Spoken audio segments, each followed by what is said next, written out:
Before I took office, there were a lot of folks out there making some pretty bold predictions about how things would turn out. You might remember some of the predictions. They're coming for your guns, they're coming for your jobs, and they're coming for your freedom. They hate American energy, and Joe Biden will shut it all down. He's going to. That if I became president, Biden's elected, he will wipe out your energy industry. Another prediction, that is my favorite one, I must add, is that if I got elected, Gas prices going $5, $6, $7 for a gallon. Flood your communities with criminal aliens, drugs, and crime while they live behind beautiful gated compounds. They try to take away your guns, Second Amendment, they want to take it away, while they enjoy private security that's fully armed. I never understood that one. You spent trillions of dollars rebuilding foreign nations, fighting foreign wars, and defending foreign borders. So for all those predictions of doom and gloom 6 months in, here's where we stand. Do you want to use the word recession or depression? Think of the single mom struggling to put food on the table each month. You know, it's sad. So if your primary concern right now is inflation, We could stop it in 30 minutes. when I took office, He finally went outside. He went to get an ice cream. look, the bottom line is this. I say you're not doing a very good job. Because he can't take any questions now from the press. Hey, what's up, guys? How are you all doing tonight? Welcome to our weekly Rescue Michigan live stream. It's just me tonight. No Amber, no Shane, no Cynthia. Not sure. I think Shane did computer issues. Amber's out of town. Cynthia's working on a campaign. So, I mean, this is a really, really, really busy time. I know I've been busy trying to help some of my friends out here and there. So we've got some stuff to talk about, though. A lot of crazy stuff going on in the news. Hey, Richard on YouTube, how are you doing? Feel free, everyone watching on the different channels, Rumble, Facebook, YouTube. I'm keeping an eye on all of them. Patty P says, Pedo Peter. Yeah, we'll talk about Hunter Biden in a second here. But Richard says, I'm not asking Rescue to endorse any candidate, but if you were a betting person, who would you put your money on that has the best chance of beating Whitmer? Out of the five of them, probably Rinke or Dixon. Honestly, doesn't mean that's who I'm endorsing. Doesn't mean that's who I'm voting for. In fact, I think sometimes it's better not to vote for the person who has the better chance, but the person that shares your values the most. But that said, probably with Soldano and certainly with Ryan Kelly, there's a large part of the establishment that's not going to be happy with them being the nominee, especially since they didn't get who they wanted for nominee for Attorney General or Secretary of State. So I'll leave it there on that. I don't want to talk too much about electoral stuff because there's been a lot else going on this week. The big story I want to talk about is Lucas Gerhardt. He was scheduled to be going to trial tomorrow. And as of this week, that has changed. That has changed in a big way. So we'll talk about that, but we'll give people a few more minutes to come in. First, though, and actually, since Patty P brought it up, you guys may have seen the story in the news this past day that apparently hackers have gotten into Hunter Biden's iCloud account, which is a separate additional thing on top of the laptop from hell. It's a whole other drop of files, and man, 450 gigabytes of stuff they say they have. Some people have said they're going through it. I've seen a lot of people on Twitter saying they don't want to download any of that stuff because there's a very high probability that there's child pornography in those files. And that's not an unreasonable guess. And that's a distinct possibility for sure, perhaps even a likelihood, a probability. And in the United States, the rule with that stuff is there's no excuse for having it ever, period, no matter what. You can't say, oh, I bought this hard drive off of eBay and didn't know it was on there or anything like that. Or I don't know what my kid put on that computer or blah, blah, blah. It's called strict liability. It means the normal rules of innocence that you can't be found guilty of something you had no knowledge of and had no expectation to know about, which raises kind of an interesting moral question if you think about it, which is,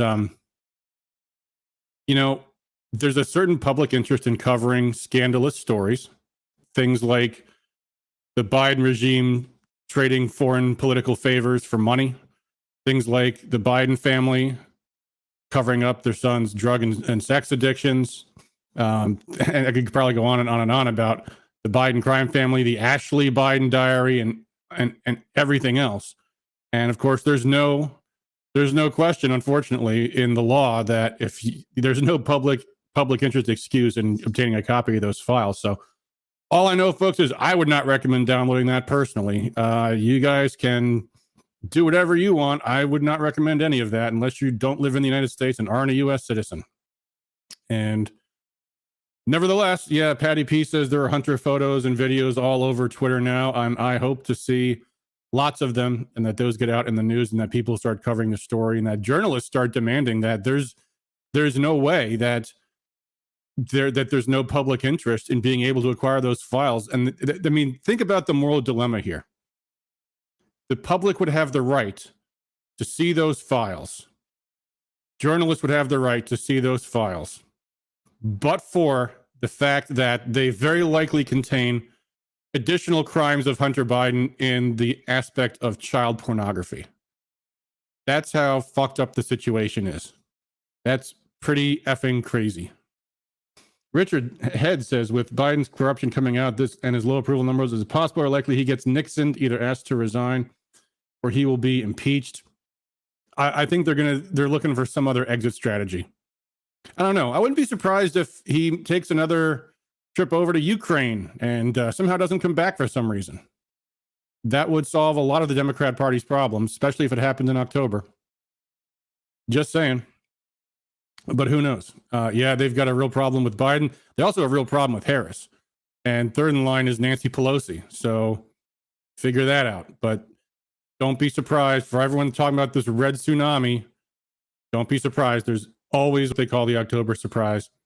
And Democrats are, frankly, at this point, relying on lies and criminality to maintain office. So anything is on the table. Anything at all. 54321 Truth says, Trump said Congress was controlled by Israel and that was a good thing. I'm not going to be able to verify that citation. That does not ring true to me. Maybe he did say that. Congress being controlled by a foreign nation would not be a good thing, to answer your question. But who knows? Anyway, no, the regime that we have right now seems to be much more controlled by Ukraine and China than by Israel. Israel, if anything, probably misses the attention, but who knows? Anyway, all right, so let's talk about this Lucas Gerhardt story. There has not been much in the news about this yet. I'll give you guys a brief recap of all that's happened with this. In fact, let me pull up the GoFundMe for Lucas, which, by the way, we are going to start a Give, Send, Go now. The reason why... Hold on, I got to pull up the page.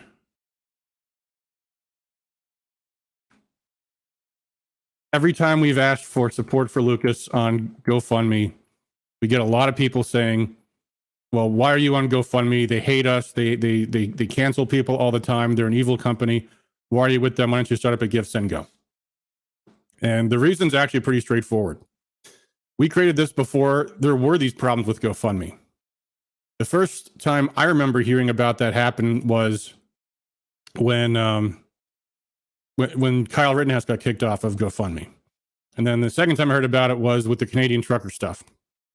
The problem is we started this fund when Lucas was first thrown in jail in 2019, before any of that stuff happened. And by that point, we'd already raised tens of thousands of dollars for his legal defense on GoFundMe.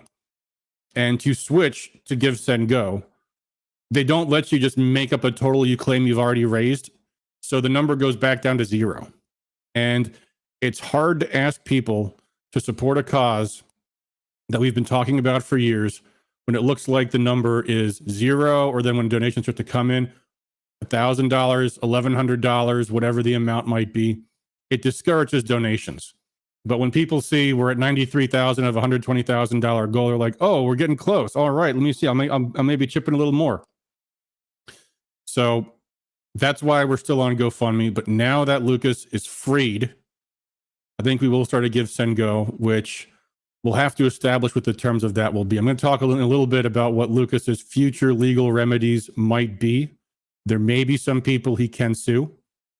And he may also just simply want to support him. It's not like, I mean, I know this $93,000 looks like a ton of money. He's still in the hole. His family is still in the hole for tens of thousands of dollars in legal expenses. They just spent tens of thousands of dollars on trial preparation. He doesn't get back the $25,000 that he had to put up for bail bond. That's the bail bondsman's fee, essentially. They don't get that back. They don't get back the $500 a month for nearly 3 years they had to spend on his tether, his house arrest. His lawyers don't get paid for having lost. So unfortunately, them's the ropes. So he's free, but he's far from having justice. So anyway, let me go back for a little bit. I'll tell you guys the story about Lucas. You may have heard about it. Of course, if you got our emails, you probably heard a little bit about it there. He was a student at Lake Superior State University, which is a public university, Sault Ste. Marie, Michigan, way up north, which, unlike most other campuses in Michigan, allow students to have guns. They have a campus armory where they can check in their weapons. They have a campus shooting range. Students go hunting, all that fun stuff. So Lucas had saved up over the summer when he was back home in Oakland County, Michigan. Worked hard, saved up, bought an AR-15, lawfully owned, lawfully acquired. And let me see if I can find here. Hold on. Let me, I've got the image here someplace. I'll show you what the actual tweet was. Well, it's a Snapchat, so they call it a snap, I guess. That he sent to his friends. But it was simply a photo of the rifle, the lawfully owned rifle. And it said, taking this bad boy up. This ought to make the snowflakes melt, eh? And by snowflakes, I mean snow. Which is an absolutely legitimate statement that is not a threat to anybody. It was not directed at anybody. It did not imply anything other than it would freak out the commie punks on his campus, who, by the way, had actually been committing crimes against him and harassing him on an ongoing basis for years, including smashing in his rear windshield with a brick, calling police on him during a class presentation, and even having him thrown out of an Oakland County, like it was like a trainee deputy program, something like that. All right, anyway, hold on. I have to take a look at my files real quick to see if I can pull this up here. I have so many folders. I'm not even sure where I put it, but it's here someplace. Let's see here.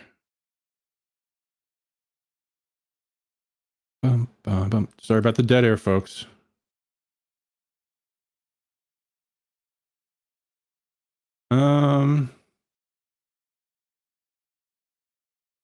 Is this it?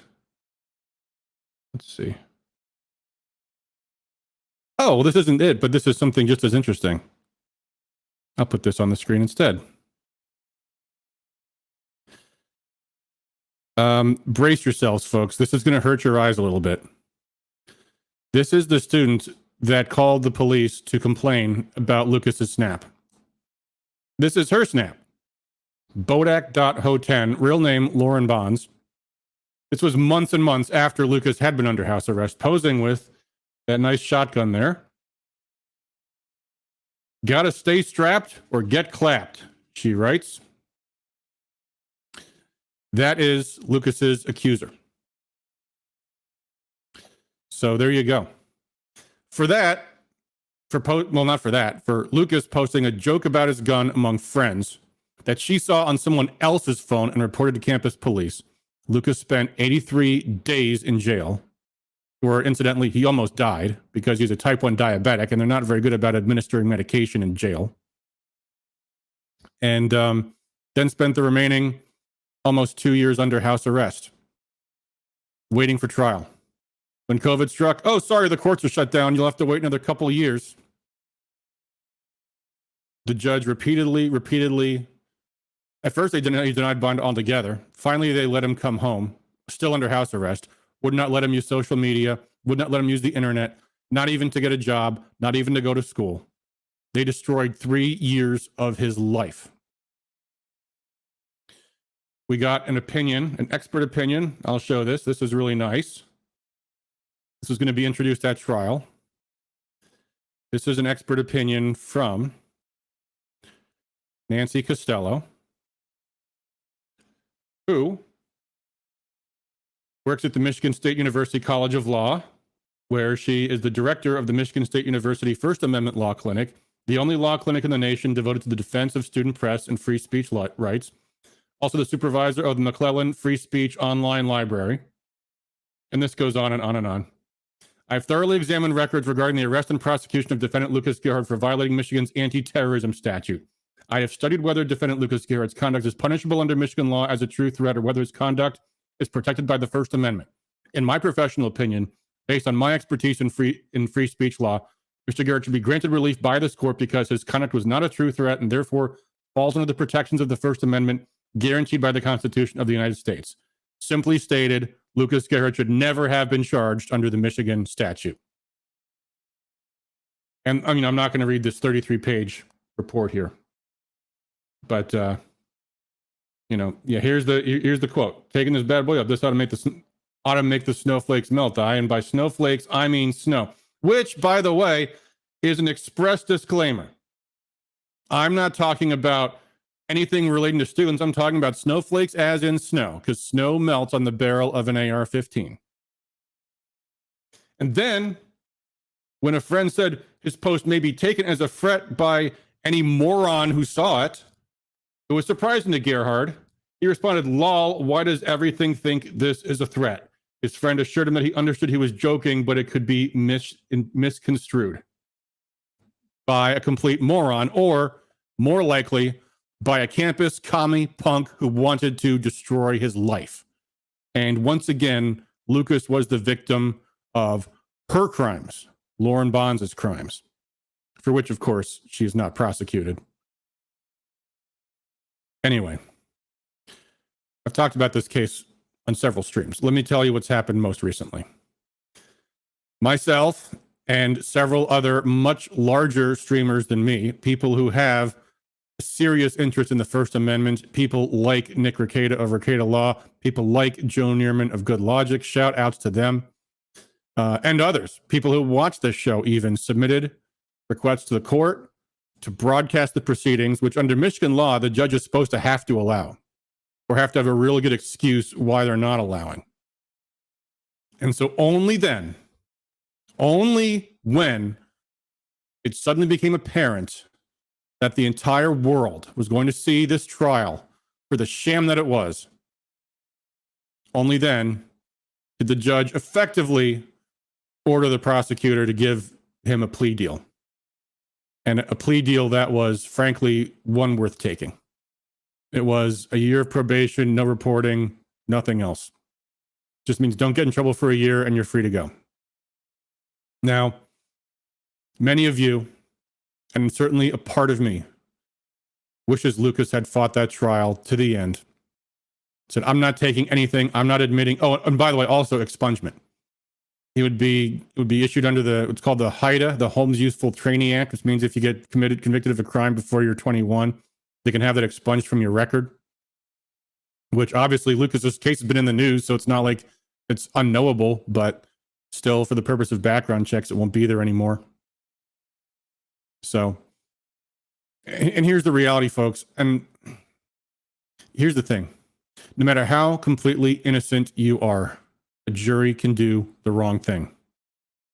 And if you go to trial with 100% of the facts on your side and 100% of the law on your side, there's still at least something like a 10% chance that the jury will convict you. And even in Sault Ste. Marie, which is a conservative place where most people have a respect for firearms, it only takes one juror to refuse to acquit. You have a hung jury. And they could do the same exercise all over again, having exhausted Lucas's entire family's financial resources. So, given that choice, his lawyers and other lawyers I know suggested to him, it's a great deal, you should take it. And he did. That was a tough decision to make, but it was probably the right decision. Because you don't ever want to gamble with your life. And You know, even if he had been convicted and the trial was broadcast and the whole world got to see how fucked up that courtroom is in Sault Ste. Marie, Michigan, and what amounts to for justice in Chippewa County, that wouldn't be any good for Lucas. And Lucas doesn't owe us that trial. So I think he did the right thing. And I hope he pursues some legal recourse. And there's some things we can talk about. I am not his attorney. I am not an attorney. So this is not legal advice. And this is not any pronouncement of anything that he will be doing. This is just some speculation about things that could be done in theory. So let's be clear about this, folks. I'm not saying any of these things are going to happen. I am not making any promises. But let me just talk about some potential remedies.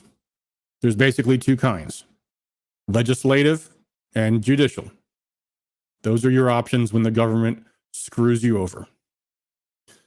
So first, legislative. His representative, my former boss, John Riley, introduced a bill to clarify the definition of what constitutes a terror threat so that these idiot judges can't get it wrong anymore. And that was actually looking very hopeful until that piece of shit from Oxford murdered his students, his fellow students. And then that basically scared the Democrats out of supporting the bill. But that'll die down sooner or later, eventually. That's also, by the way, why the Michigan Supreme Court didn't take up the case. Oh, I forgot about that detail. Lucas actually filed what's called an interlocutory appeal in the middle of the case, which means that you're appealing a case before the outcome, which those being taken up is extraordinarily rare. But the Michigan Court of Appeals actually did take it up, to our amazement. And then they shit on him even more. They said that our right to free speech is something that's a matter for a jury to decide anytime any left-wing lunatic wants to make an accusation about how they interpreted it. Let me pull that up, actually. I've got that here someplace. Hold on one sec. Let's see if this is it. Yeah, this I think is it. Yeah, hold on. Let me pull this up on screen.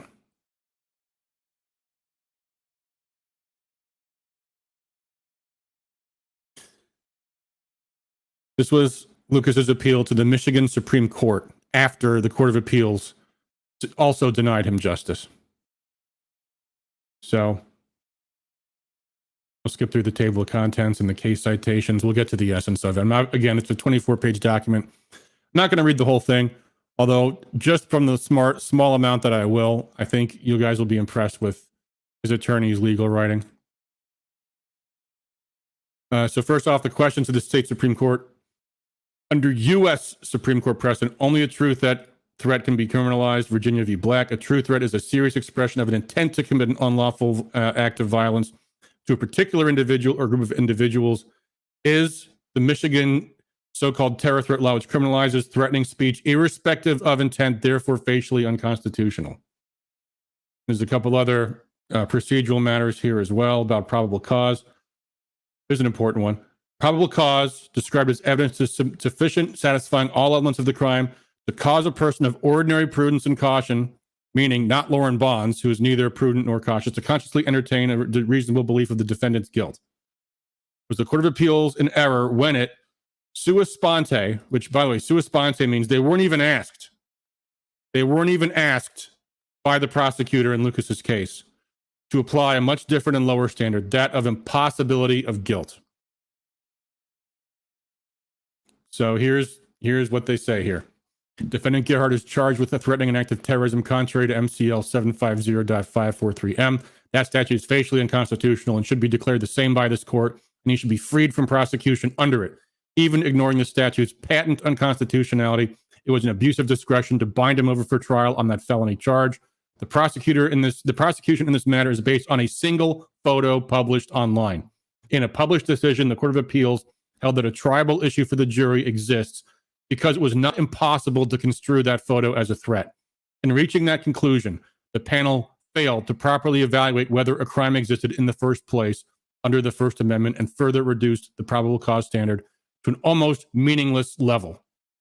These errors must be corrected so as to prevent their perpetuation. Oh, here's the photo. This is literally the snap that got Lucas thrown in jail and held in custody of one form or another for almost 3 years.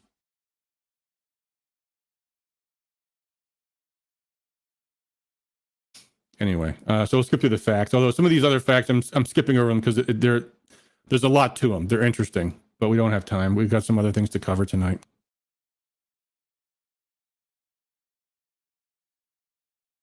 But I want to just make this one point. The binder was an abuse of discretion. First Amendment. What is a true threat? The panel correctly found that there is no doubt that the defendant's charge arises out of speech the defendant made, so the First Amendment applies to this matter. If there is no question that a defendant's speech is protected by the First Amendment, the court must dismiss the charge as a matter of law. That means there's no fact question here. Lucas had the right to say what he said. The court has the duty to apply the doctrine of independent review and conduct an independent review of the record. But first, the panel found it incorrect that the district court was obligated to make an initial determination as a matter of law. This conclusion was contrary to the view of courts around the country, including the U.S. Supreme Court.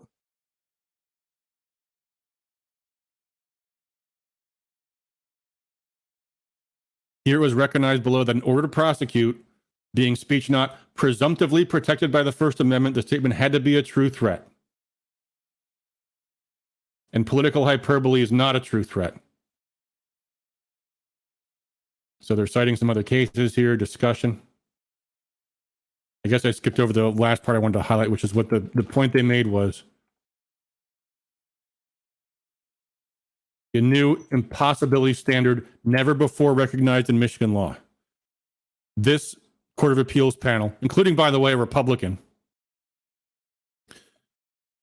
made up a new legal standard to enable the persecution of political speech by anybody, you, me, anybody, based upon what any left-wing, malintentioned lunatic wants to say to cancel you. They weaponized the legal system, and the Court of Appeals created that new standard. And the state Supreme Court was going to take this case until the Oxford shooting happened, because that's what scum we have for judges in this state. That an unrelated political event, an unrelated incident will stop them from protecting the Constitution. Because at the end of the day, nothing to a judge matters more than his or her career. So there's another legislative remedy, folks. By the way, I think at least one judge in this case ought to be impeached. What's the high crime? Wrongful imprisonment, kidnapping. Any one member of the House, I think the Senate too, can introduce these articles. And I hope one of them rises to that occasion. And if not one that's in there now, maybe someone that makes it this year. And you know, we just put out recently a legislative scorecard. I got to tell you, even though there was a few out there that scored well, the fact that not one of them has the courage, and I've asked multiples, by the way, about this. We have judges doing shit like this all the time, and they get away with it because not in recent memory, I can't remember the last time a judge in this state was ever impeached. That's a power that lawmakers have, and they don't use it. And the main reason they don't use it is because people like Judiciary Committee Chairman Graham Filler are more interested in fellating and placating and pleasing the legal industry, the court system, trial lawyers, not patriots who are being abused by this process. But impeachment would be one remedy. And let's pray. And by the way, don't just pray. Ask your lawmakers why they are condoning this kind of behavior from Michigan judges. Here's another potential legislative remedy, by the way. We talked about the facts of the case, the probability of Lucas's prevailing, which I think was much better than 50%. But again, given the choice, do you gamble with your life facing a 20-year felony prison sentence? Most people wouldn't. That's the way it usually works in these courts. They charge you, and whether the charges are meritorious or meritless, they'll offer you some kind of plea deal, and everyone takes the plea. And that's the way it works almost every time in criminal cases. And by the way, you know, I mean, most criminal cases, the people charged are actually criminals, but it's the exceptions, and they're out there.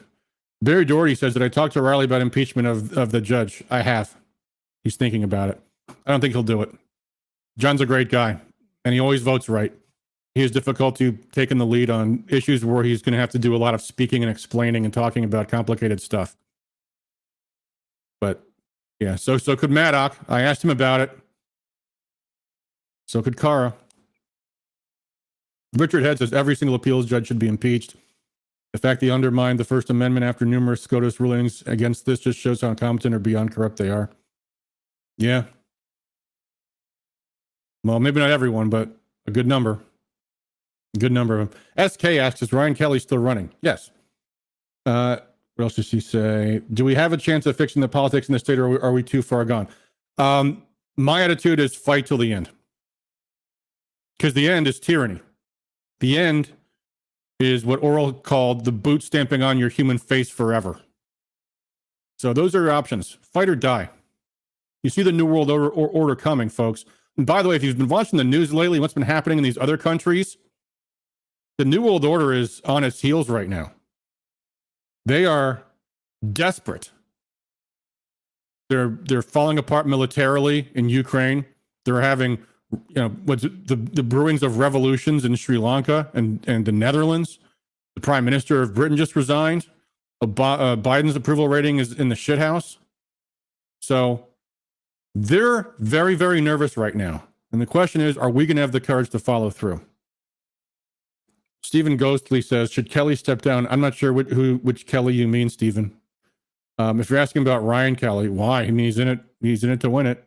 I don't know what him stepping down or first of all, he technically actually it's too late to. If you're asking about Ryan Kelly, it's actually too late to withdraw from candidacy. He could say I'm suspending the campaign and endorse whoever else he wants, but why would he? The election's in less than a month.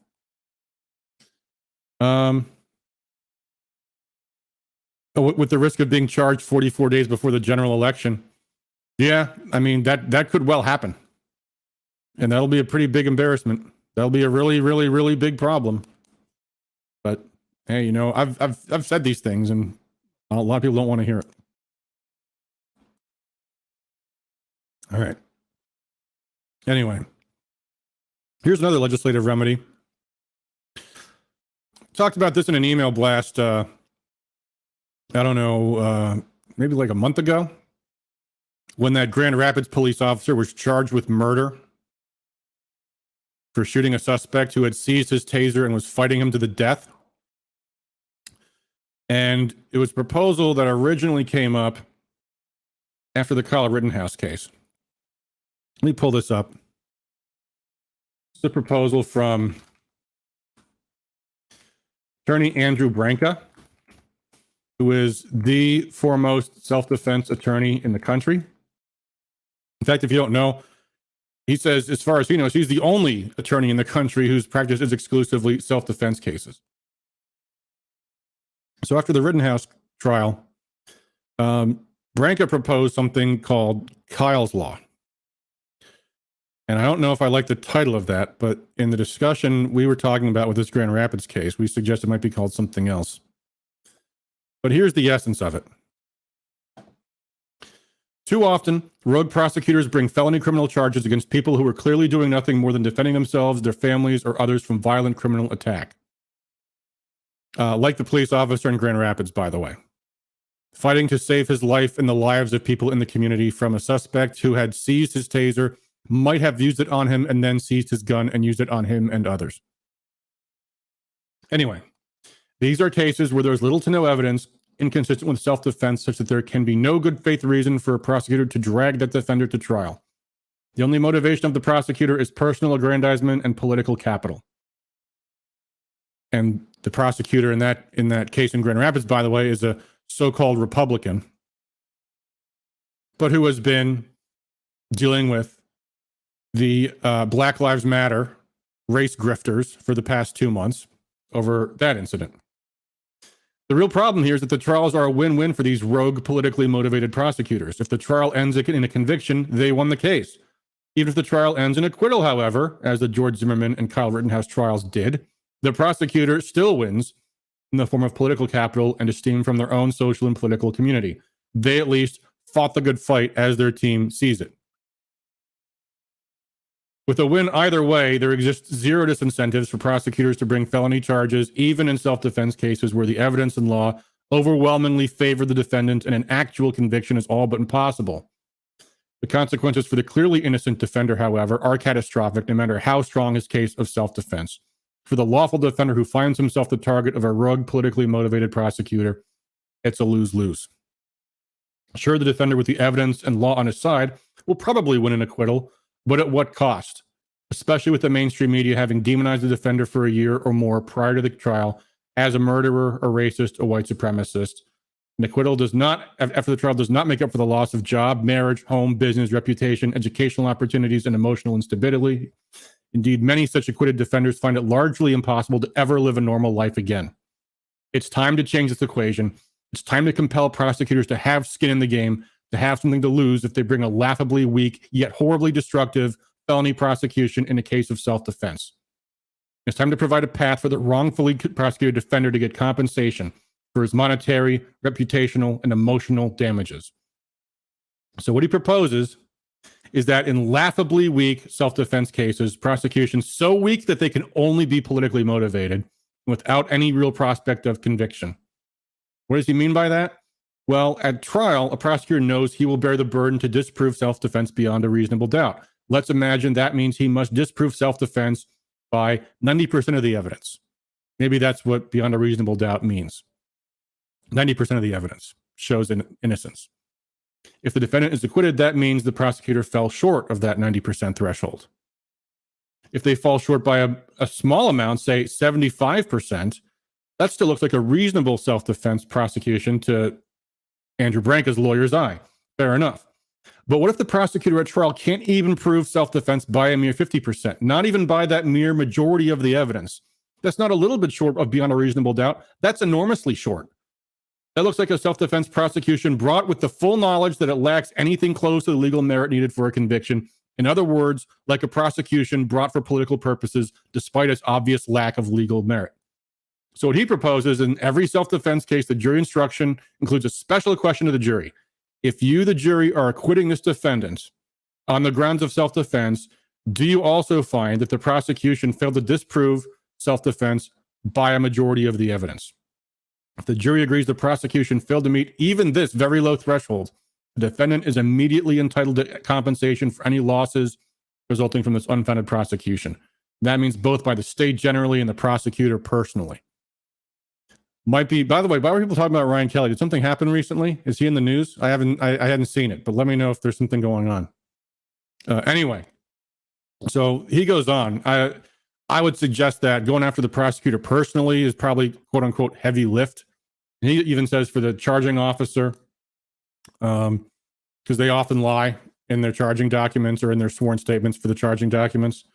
And yeah, Barry says red flag laws are just going to feed this monster. Yes, they will. Yes, they will. And that's why we need to fight them tooth and nail. And that's why when Mike Shirkey was saying, I'm going to give Rosemary Bayer a hearing on red flag laws, we raised holy hell over it. That's why. Because that's what's at stake. That'd be even worse. That's even worse than where we are now, by the way. That's where they can also just come in and take your guns before there even is a trial. Before you've been charged with anything. Anyway, So my question is, we've already actually called upon lawmakers to introduce this in the context of self-defense cases as for this wrongly accused officer in Grand Rapids. So why shouldn't this be the standard in all cases? If the jury finds that there wasn't even a preponderance of evidence to charge you with a crime, shouldn't you be entitled to your legal fees and all the damages that the prosecution has done to you? That sounds fair to me. Let me know in the comments, guys, and in the chat. So that's another possible remedy. So those are 3 legislative remedies. Although, by the way, none of those would affect Lucas, unfortunately, but they'd prevent the next Lucas. And the next, and the next, and the next. But there may be legal remedies. And again, I'm not an attorney. I think he would have a real hard time suing the prosecutor for infringing on his First Amendment rights, because they have what's called prosecutorial discretion, which gives them wide latitude to charge anybody with anything. Like the old saying, they can indict a ham sandwich, which is what we're seeing in the January 6th cases, by the way. But he may be entitled to relief at the federal level, at least declaratory relief, that he should never have been charged. His First Amendment rights were violated. And he may also be able to sue that school. Because without getting into it, folks, I've seen more of this case than I have time to cover tonight, and stuff I might not even want to share, to put out there. But that school, Lake Superior State University, was no innocent bystander to this whole affair. It didn't just happen on their campus. They were involved in this entire affair from start to finish. And I think Lucas could prove it. But can he afford to? Can he afford to raise that challenge? That's another question. Lawsuits are extremely expensive. And it's very, very difficult. So we'll see what we can do. At some point, I'd like to have Lucas on. I know that he got home just less than a week ago now. I think it was like Wednesday. I actually went up to Sault Ste. Marie to be with him before the conference and give him some support. But I think now he's just taking a moment to savor his regained freedom. But hopefully at some point we'll get to talk to Lucas about this whole thing, because he's been denied his ability to speak for a very long time. Another infringement on his civil rights, by the way. He wasn't able to go onto the news and advocate for his own defense. But maybe now he can. So we'll see. So we'll see, folks. SK says if he contacts Rekieta, he could raise the money. I've appeared on Rekieta's show a couple times to talk about this case, and I've been giving him super chats to get him to keep talking about the case, and he does plug the GoFundMe from time to time. It has helped. Others as well. He's not the primary driver of the support on the GoFundMe. Others have done as much too. Yeah, it's a tragedy, folks. And by the way, folks in the chat, again, if you guys have if something recently happened involving Ryan Kelly, feel free to let me know. But between Ryan Kelly and Lucas Gerhard, let me point out, Lucas Gerhard is a kid was absolutely 100. Well, he's not a kid; he's an adult, but he's a young adult who did absolutely nothing that could possibly, in any sane world, be taken to be anything other than free speech. Ryan Kelly went down to the U.S. Capitol, got up on a scaffold, and was telling people to go inside. So, you want to support Ryan Kelly? I'll, given the limited time, talent, and treasure, and the people we have out there to support, I'll stand with Lucas first. Over any politician, for that matter, by the way. Any politician. All right, what else has been going on this week? Well, I guess the bite of Twitter from Elon Musk is not happening.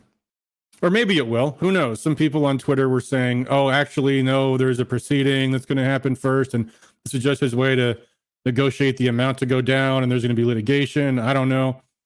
It's all speculation, folks. I have noticed Twitter's as bad as on censorship as it ever was before the whole Elon Musk buyout got announced. There was a period of, I think, like 4 or 5 days when it looked like the free speech was back, and everyone on Twitter who was a conservative was like, oh my gosh, it's a different world now. Like, I'm getting so much more engagement and so many more likes and shares and everything.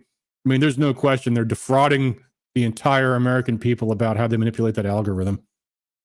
But we'll see. Nothing we can do about that.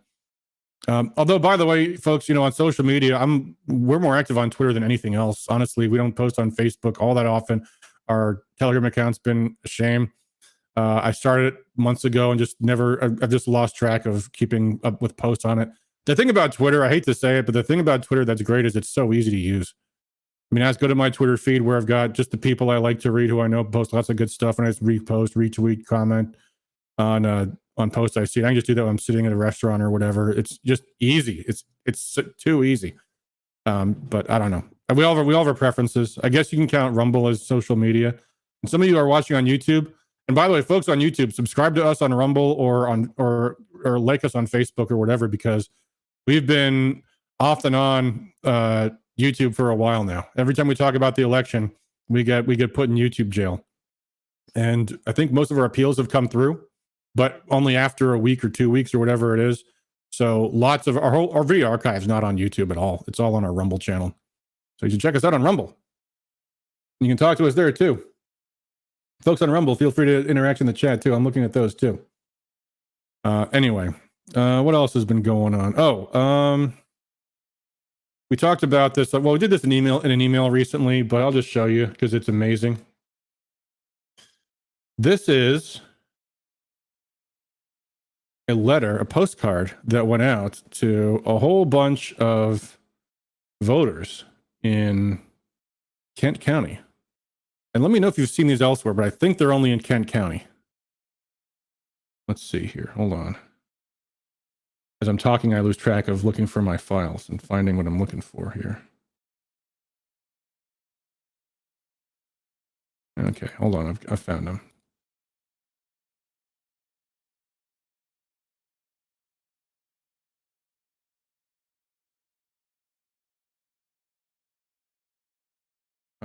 I see why. Whoops, I had a note card going under my arrow key. That's why that was screwing up.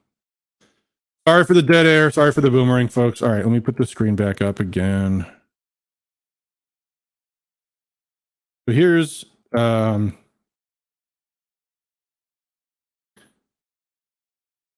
sample of these postcards that have been appearing in voters' mailboxes. Vote in the Republican primary election on Tuesday, August 2nd. Vote Trevor Pitzley, Matthew Tietzma, Jeremy Henges, and Aaron Henges, your Republican delegate to county convention. America First, conservative Republicans, boots on the ground to defeat Gretchen Whitmer. And here's what they look like on the back. Sorry, it's a little small. It says, what is a delegate to county convention? A delegate to county convention, also commonly referred to as a precinct delegate, is elected by the voters of their precinct to serve as their liaison to the Republican Party. That's not true, but whatever. They are also the boots on the ground in the precinct during a major election cycle to deliver information on Republican candidates to voters in your neighborhood. That's also not true. This is not what precinct delegates are. Precinct delegates do not have any obligation to knock on doors. You don't have to be a precinct delegate to knock on doors for a campaign. You don't have to be a precinct delegate to talk to your Republican Party. What precinct delegates do, the only thing they do, is they have the power, they have the standing to vote at a county convention to elect party leaders. That's it. So it says, we need to elect candidates to county convention who will work hard to defeat Gretchen Whitmer, Jocelyn Benson, and Dana Nessel this November. This is to a different precinct. So in this one, it says, vote for Hank Fuse, Jason Van Dyke, your Republican delegate to county convention. Well, here's the funny thing, folks. Someone who was endorsed by this group, and you can't see it on this side, but it just says paid for by precinct delegate program, P.O. Box, blah, blah, blah, Grand Rapids, Michigan.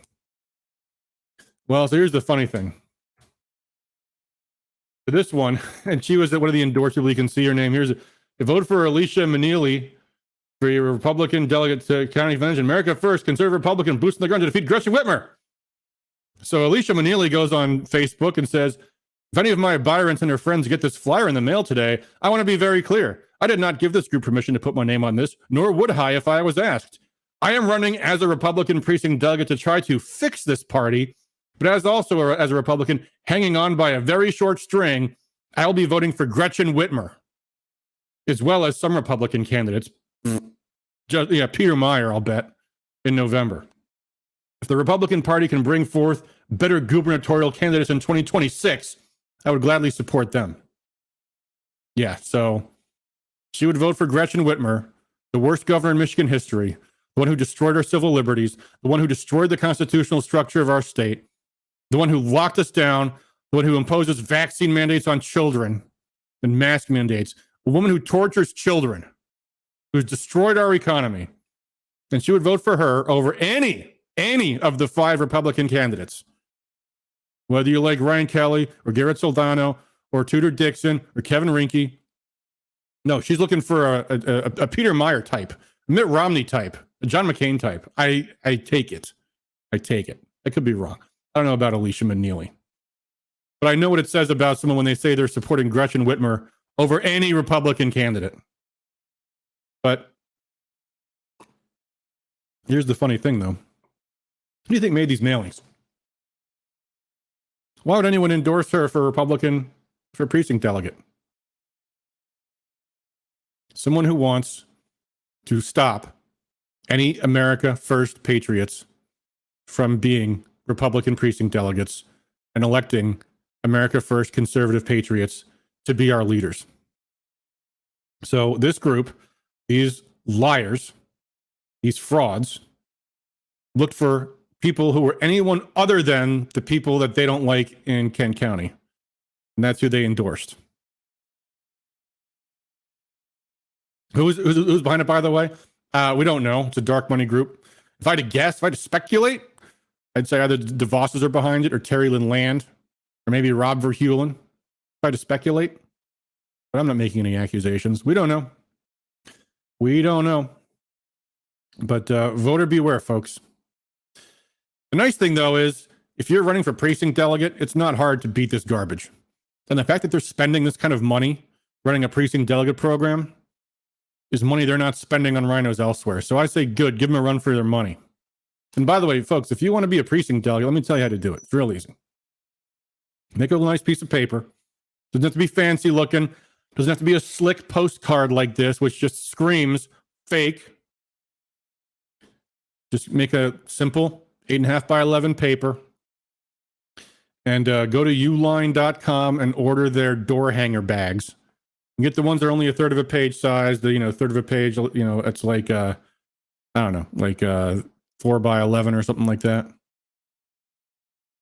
Connie Wells says, do you know anything about Promote the Vote in 2022? Is it promoted by Democrats? Yes, it's some Democrat outfit. Who cares? They're all the same. They're all part of the same institution anyway. But yeah, it's a left-wing operation. Hey, SK says, hit that like button, folks. Let's see this channel grow. Hey, appreciate that, SK. I'm very bad about remembering to tell people that. So yes, thank you. Thank you for the reminder, and for all you folks watching, which is there's some on Rumble, some on Facebook, some on YouTube. Yes, please do like and share and all that good stuff. Although obviously we don't rely on any of those. Frankly, we get our traffic mostly from our email list, and that's something that they can't censor. Well, I guess Google was trying. Google was censoring conservative emails, which if you have a Google email account, get something else. Get some Proton Mail. The fact that Google is politically censoring your emails, that's to me a gross violation of your rights. That should be a class action lawsuit. That's a whole other story. Anyway, so SK, thank you for reminding me. Yes, guys, we appreciate it when you do the liking, the sharing, and all that other good stuff. It does help get that word out. Anyway, going back to what I was saying about how you win your precinct delegate race. So you make a simple piece of paper, get your door hanger bags, and finally, this is real simple. All you have to say on your flyer is, I'm running for precinct delegate. That's the delegate to county convention. Really simple. The delegates are the people who elect the leaders in the GOP. I'm tired of, and this is what you want to say, no matter what your opinion is about this, I'm tired of the corrupt insiders and the crazy outsiders. Now, maybe you are a crazy outsider and you know who you are, but the voter will fill in the blank. And by the way, you shouldn't be a crazy outsider. You should be a smart person, and you should be careful who you trust. But fill in the blanks. The voters will. That's all I got to say. They're not going to take time to read your platform. You're not running for Congress. You're not running for state rep even. You're running for an office that most of them haven't even heard of. So just say, I want to be someone who has a say in who our leaders are. I'm sick of the corrupt insiders and the wacko outsiders. So just do me a favor, put this on your fridge. Remember to vote for me on August 2nd. And that is all you have to say. Go around your precincts and put them on Republican voters' doors. If you want, get your precinct voter file from us. Makes it easy. We sort out who the Republican primary voters are for you. And that's about all you have to do, because chances are your opponents aren't even going to campaign. And by the way, folks, most of you won't even be in contested races. In some counties, like I'll bet Kent County, I'll bet the Kent County chair cut back the number of precinct delegate slots available to a very low amount. But most counties don't do that. So you can go to your clerk's office, your county clerk's office. You can check. You can see who's filed to run for precinct delegate in your county. If you're filed and there's only as many people filed or less than there are seats available, you've already won. And if you're not filed and there's vacancies that aren't even that have no one filed to run for it, you can run as a write-in. Just go to your clerk's office and file to run as a write-in. So yeah, it's pretty simple. We might talk about that more in another episode. All right, we're almost to the end of the hour. Did want to share with you guys one more thing. I'll put a link in the description to this, but it's really cool. New lawsuit filed by Children's Health Defense. That's Robert Barnes' organization. No, I'm sorry. That's Robert F. Kennedy Jr.'s organization, but Robert Barnes is the attorney for this case. Who, if you haven't seen his channel, you really should. On YouTube, it's Viva Fry's channel, but vivabarneslaw.locals.com. Barnes has been involved in a lot of high-profile litigation. He was Alex Jones's attorney. He was the Covington kids' attorney. He was Wesley Snipes' attorney in his tax case. Very interesting guy. Does a lot of cool stuff online and offline in the real legal world. But let me pull up this new suit. It just got filed I think it was filed on the 4th of July, last Monday. And we'll take a look. We're not going to read the whole thing. It's a 69-page document. Nice job, Robert. But here we go. All right, hold on. I got to find the file again. Sorry, I keep as I talk, I never think to look for where I'm going here. Wait, oh, that's not it.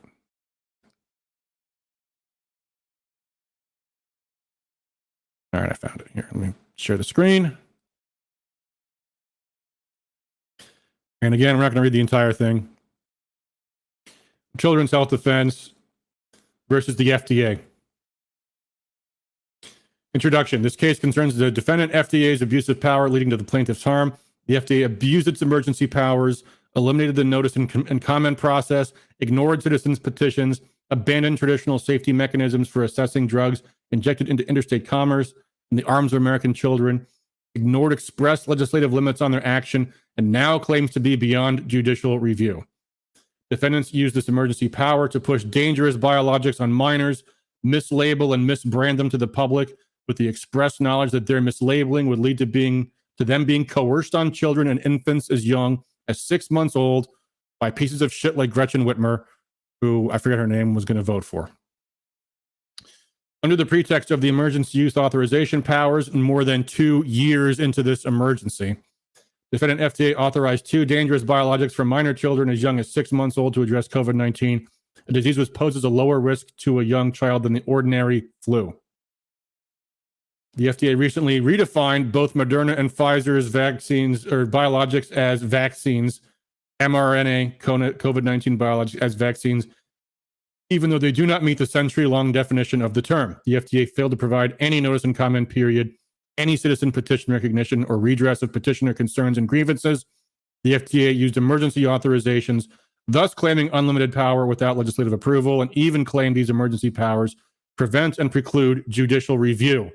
The FDA has become an agency that declares its own law, enforces its own law, and adjudicates its own law, with children now the sacrificial lambs to this power grab. Burns writes well.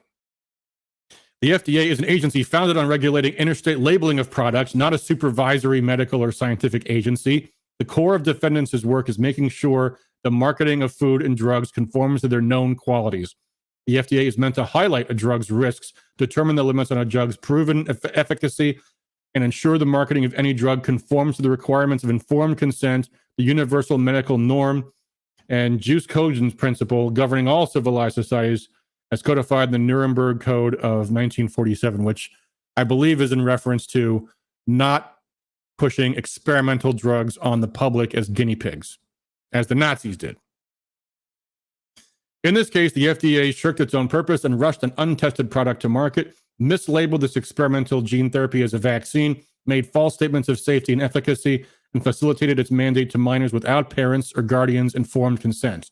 The FDA ignored, violated, and discarded its own laws and rules limiting the marketing of drugs and pushed them onto minor children with false and manipulative advertising that results in direct marketing to children, resulting in the use of beloved children's program Sesame Street and Big Bird to promote this mislabeled products. How much more am I going to read of this? Okay, we'll just read the rest of this part before the parties. The FDA's unchecked and unbridled reign over COVID-19 pharmaceuticals is the foundation for all vaccination policies and mandates in the United States today. Children now face a loss of access to needed organ transplants, medical care, educational programs, travel, and even basic participation in public life based on the FDA's COVID-19 vaccine authorizations. Children who do not have any parental or guardian safeguards against these harmful injections are subjected to the FDA's false attestations of safety and effectiveness. As a result, these minors, under pressure from foster care and juvenile systems, may opt to take this dangerous biologic. Finally, Texas laws and this is being sued in the Western District of Texas. Texas laws and politics controlling the consent to immunization for minors pose a threat to every child in Texas who is unvaccinated against COVID-19. I'd rather be suing in the Western District of Texas than the Western District of Michigan, by the way, folks. So finally, FDA promised parents honesty in advertising with full disclosure of risks and fair balanced coverage of efficacy limitations, as well as full informed consent before injection. FDA broke the promise in this case, a lie that costs Children's Health Defense substantial diversion of resources. This is where they give the plaintiffs nexus to the facts. So that's why they're able to sue. And there's lots and lots and lots of good documentation about what the FDA did in this case. Again, we don't have time to read through this all, folks, tonight. I'll post a link to this in the description. It'll be on I'll post it on the Rescue Michigan site, although it's, of course, elsewhere. Robert Barnes has posted it elsewhere. But it's a public document, so, you know. But just real quick, though, I did want to just cover what their causes of actions are. Well, this one's long, so let's just get to the basic part. The essence of it is violation of the Administrative Procedures Act. They didn't go through the notice and comment period. There's a whole process with administrative law that the FDA just ignored by saying, oh, it's an emergency. We'll do whatever we want now. So they point all this out. FDA abused its power under the emergency use authorization statute. FDA redefined the term vaccine in violation of procedural due process. Defendants failed to articulate any standard for assessing risk. Defendants failed to examine relevant data. So the second cause of action, declaratory relief. They seek a declaratory judgment that defendants cannot use the emergency authorization statute to mislabel drugs as vaccines, mislabel drugs that have not been thoroughly tested as safe and effective, mislabel drugs as permitted to be compelled without informed consent, and to mislabel drugs to children that result in mandates being issued concerning those children's access to basic services, including medical and educational services. Plaintiffs seek defendants' return to the regular biologic licensure process that incorporates citizen participation, including the right of a citizen petition in response thereto. Congress expressly created this remedy as a critical check on abuse of power by executive branch agencies and therefore authorized by law that this court may declare the rights and other legal actions of any interested party seeking such declaration. So there you go, folks. Boffo lawsuit. Not sure how it's going to go. You never know with litigation, but we'll see. So anyway, that's all I got for tonight. Hopefully we'll have the regular panel back on next week. I think from here on through August, we're just going to be talking about election stuff, honestly. It's the heat of campaign season. I hope you guys are all out knocking on doors. Win your precinct for liberty. Win your precinct for the good guys. Cindy asked, are there other states suing the FDA? If not, there should be. I'm sure there are. I've seen it. There's a lot of lawsuits going on. So yeah, I mean, even Children's Health Defense is involved in multiple suits. What else do we have here? I don't want to read every single chat, but I'll read through a few of them. And I'll read them backwards through time because I'm kind of catching up. Ben Hewer just says Connie Wheel. She's talking to somebody else. Ryan's team did a show on that as well. Bamboozled left and right is bamboozled left is right and right is left. We did weekly shows all through 2020. That is a record of the COVID war. Cool. Steven says Adam is super smart when it comes to this stuff. Thank you. Connie says, how much money are they making from the so-called vaccine? Billions. Well, I mean, the pharmaceutical companies are the ones that make the money directly, but they fund the FDA more than 50%. So, yeah. So the FDA is at a point now where this is money that's going to them. This is how they grow their institution, is through the money from the drug companies. Some comments about some supportive comments about what I was saying about how you win your precinct as a precinct delegate. 54321 Truth on YouTube says back the blue by donating 25 cents to their funeral fund. I'm not sure if that was sarcastic or not. Look, policing is a complicated topic because there's times where the cops are the good guys and there's times the cops are the bad guys, and you got to take every case by case. And two wrongs don't make a right. Ben Hewer says, bamboozled, 2 weeks to flatten the curb. YouTube, Ryan's team in 2020 did lots of events, filed a case against Whitmer, Nessel, and Benson, a lot more. Garrett says, wearers only doing lip service. Look, you guys, please don't use our channel to fight about who your candidates are. I'm not interested. It's not going to matter anyway, frankly. The outcome of the governor's race in August is going to be determined by who has the most money and the most effective advertising. So, if you want to argue with it about it on social media, it's not the best use of your time, honestly. Kanye Wheel says Midland League of Women Voters are promote the vote 2022. The League of Women Voters is a front group for the Democrats. Of course they would. 54321 Truth says, I had to take a plea because of corruption and Trump impeachment trial. I am now a second-class U.S. citizen. The U.S. government is my enemy to allow this done to me. If you're denied bail, kiss ass goodbye. I'm sorry to hear that, man. Not sure what happened exactly. I don't know the facts of your case, but I mean, it doesn't surprise me. It's really trouble to hear, and that's why we got to stand up for people, and why we got to fight for change in the courts and in the legislatures. Barry says, I'm hearing the abortion amendment has 800,000 signatures. I have not heard that, but if that's true, then it would be in the news. If not now, then immediately, because that's enough. That's all they would need. So I doubt that.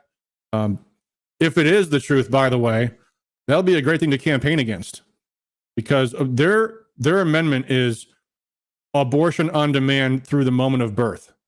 And most people who are not 100% pro-life or 100% pro-abortion think that's way too much.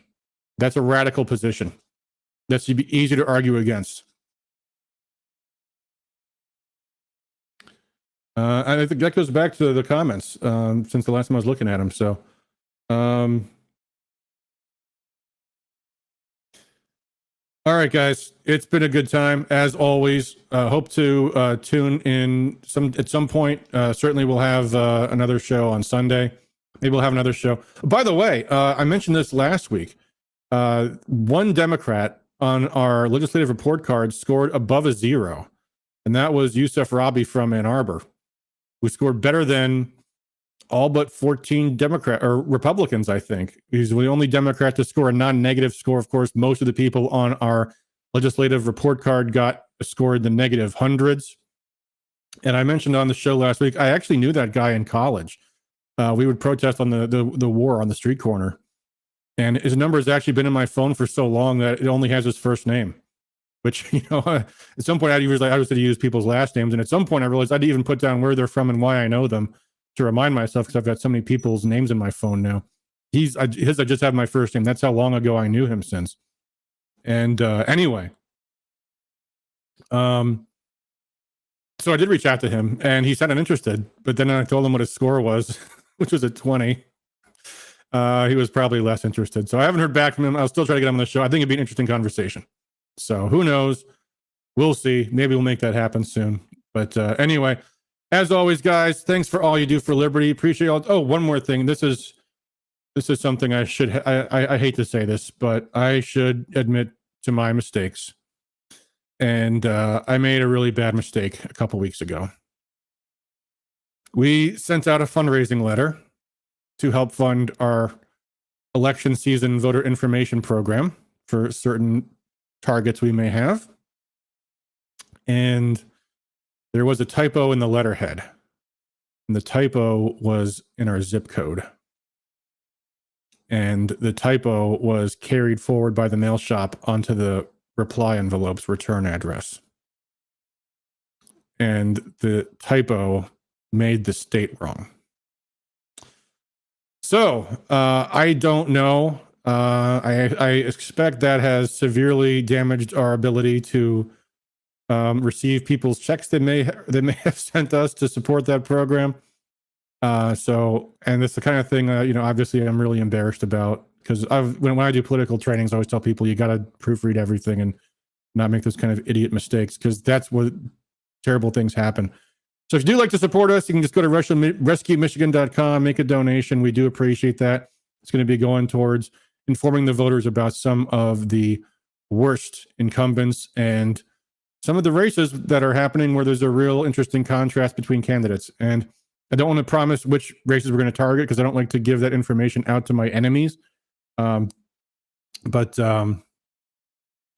So if you want to support us, if you got that letter in the mail and you're thinking about donating, double check the return address, or Stephen goes to Peter Meyer. Yes, I did promise we're going to drop some mail against Peter Meyer for sure. But that's for the other state house and Senate races. I'm not saying.